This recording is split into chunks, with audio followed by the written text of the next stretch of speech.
Il nostro viaggio sulla Panamericana sta per arrivare a un traguardo molto importante. Stiamo per terminare il nostro viaggio in Ecuador, dove abbiamo scoperto che in realtà è un paese dove può fare molto freddo anche se ci troviamo a cavallo della linea equatoriale. I tessuti, le tradizioni e i cibi ci hanno proiettato in una realtà andina senza tempo, dove la nostra vita in van non ha avuto nessuna difficoltà.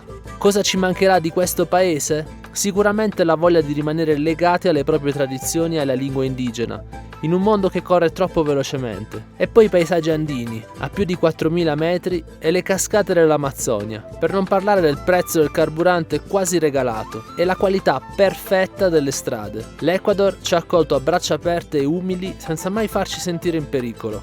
Siamo Carlo e Serena e lui è Nirvan, un furgone camperizzato in Italia e spedito in Canada nel 2019. Da quel momento è iniziato il nostro sogno, ovvero percorrere la Panamericana, la strada che unisce Alaska e Argentina.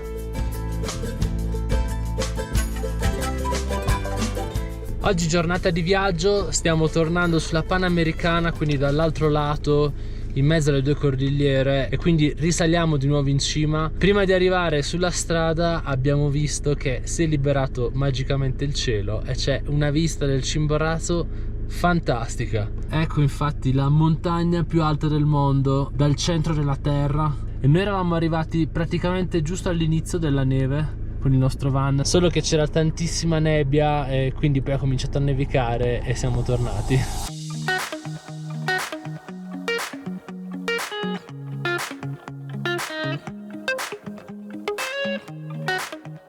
Ora qui siamo a 3500 metri. Ci siamo fermati in questo villaggio, non so come si chiami, ci sono un po' di mucche. Ci stiamo fermando per il pranzo in questa laguna qui ai piedi del Chimborazo. Eccola la grande montagna, e c'è anche un asinello molto particolare.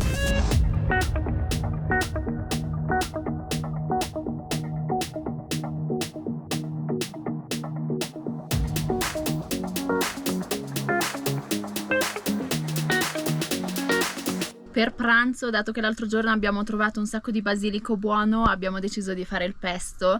È un po' alternativo perché invece dei pinoli stiamo usando la pasta di maní, che sarebbe la pasta di arachidi, e questa qui ovviamente senza zucchero. E poi il grana che abbiamo preso l'altro giorno a Salinas. Ecco il risultato. È veramente buono.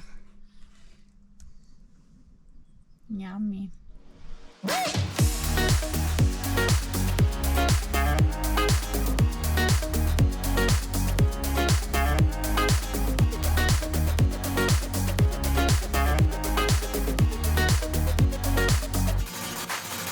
Guardate che vista che c'è da questo punto. Lì c'è il pueblo di Alausí. E questa è tutta la strada che abbiamo fatto. Le montagne si stanno colorando di rosa. Ci siamo fermati in questa panaderia a prendere del pane. Abbiamo conosciuto la famiglia che ci vive e abbiamo visto il forno, che è un forno a legna tipo un igloo come quello napoletano, e gli abbiamo proposto: ma perché non fare la pizza? Quindi stasera faremo pizza noi per loro. Hanno questa terrazza bellissima dove abbiamo parcheggiato il nostro van, e questa è la loro umile casa, dove lì dietro c'è il forno. Il marito della nostra amica ci sta preparando la legna. Vediamo, stanno facendo fare a Carlo, ma speriamo non combini qualche casino. È meglio che continui lui, va. Sí, esta es hierba luisa. Ah, no sabía. ¿Qué es esta? Hierba luisa. Ah, hierba luisa. Sí, hierba luisa. Y se usa para la Para la colada colada morada. morada. La signora sta preparando la colada morada. Eccola qua, l'abbiamo assaggiata molte volte ma non abbiamo mai visto come si prepara.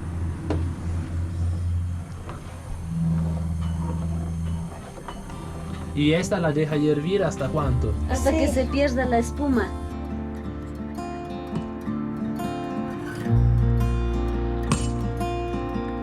Ecco il forno, non si vede nulla perché è tutto spento, però qui c'è la nostra massa che sta lievitando. Vi faremo vedere la pizza.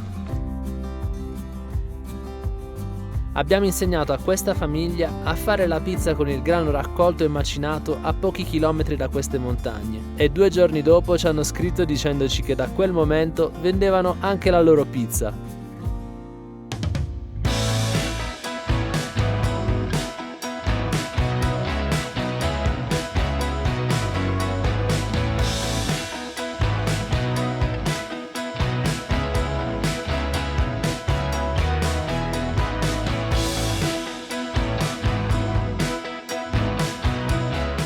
Il viaggio in questo magnifico stato del Sud America sta terminando perché ormai siamo nella zona sud e ci apprestiamo a dirigerci verso la frontiera con il Perù.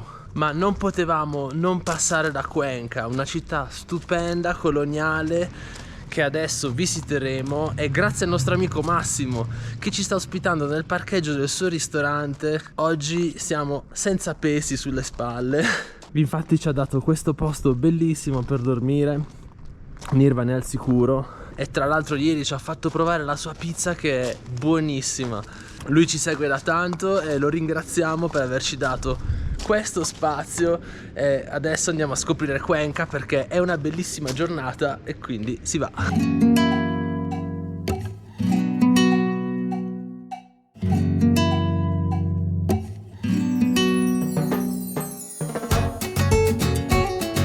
Qui fanno stretching mattutino prima di cominciare una pedalata per la città. Non è un caso che il centro storico di Cuenca venga definito come il più bello dell'intero Ecuador. Vaghiamo senza una meta ben precisa, scoprendo i suoi edifici coloniali che dal 1996 sono patrimonio dell'UNESCO.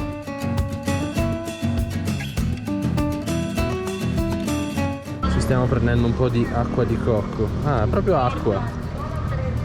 $1. No, uno está bien. Gracias. ¿Esta qué son? Cocada. Ah, cocadas. Son coco rallado con miel y azúcar. Ah. Pazzesco, qui a Cuenca c'è anche il tram che non ho capito come funziona perché non ci sono fili su in alto.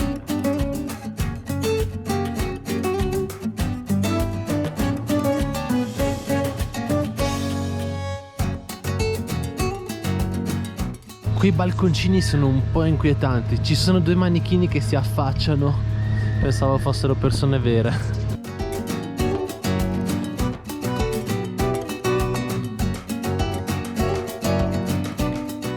Ci siamo fermati un attimo al mercato per mangiare qualcosa e, come buona tradizione equatoriana, ho preso l'ornado. L'ornado che è la carne di maiale con il mais bianco, poi questa volta hanno messo anche una specie di patata, un'insalatina, 2 patate e poi c'è la salsina. Muchas gracias. Eccola qua, la salsina che si chiama agrio. Io invece ho preso la humita, che sarebbe mais avvolto nella foglia della pannocchia con la colada morada, che non può mancare in questo periodo, ovvero questa bibita di mora frutta come ananas, fragole, aromatizzata con cannella e chiodi di garofalo.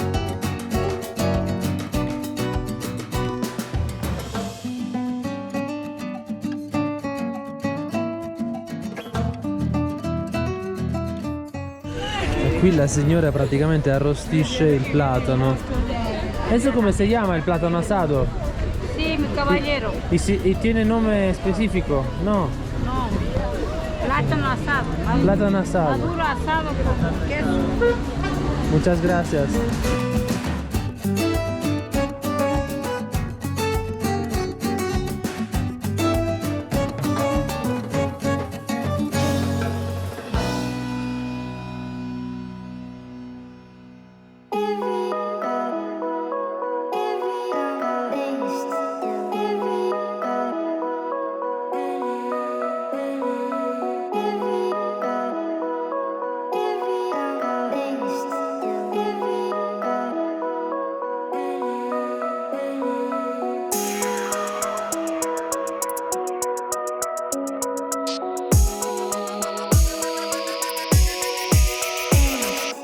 siamo ormai a 150 km dalla frontiera. Abbiamo scelto di entrare nel prossimo paese, che è il Perù, seguendo il Camino della Sierra, ovvero la ruta panamericana che segue la cordigliera delle Ande. In questo momento siamo appena arrivati, dopo aver visitato Cuenca, che ci è piaciuta un sacco, nel paese dei centenari, che si chiama Vilcabamba.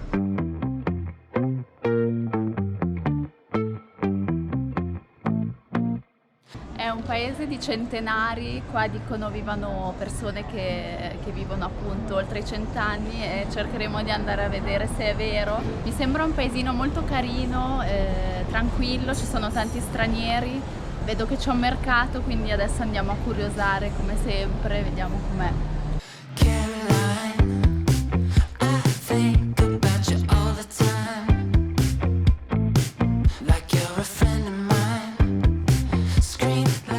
Come trasformare un pick-up in un negozio di borse, marsupi e cappelli.